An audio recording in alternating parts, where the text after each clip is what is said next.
بسم الله الرحمن الرحيم والسماء ذات البروج واليوم الموعود وشاهد ومشهود قتل أصحاب الأخدود النار ذات الوقود إذ هم عليها قعود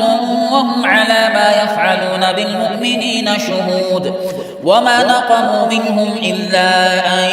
يؤمنوا بالله العزيز الحميد الذي له ملك السماوات والأرض والله على كل شيء شهيد إن الذين فتنوا المؤمنين والمؤمنات ثم لم يتوبوا فلهم عذاب جهنم ولهم عذاب الحريق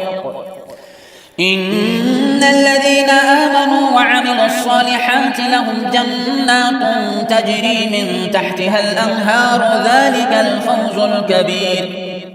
إن بطش ربك لشديد إنه هو يبدئ ويعيد وهو الغفور الودود ذو العرش المجيد فعال لما يريد هل أتاك حديث الجنود فرعون وثمود بل الذين كفروا في تكذيب والله من ورائهم محيط بل هو قرآن مجيد في لوح محفوظ.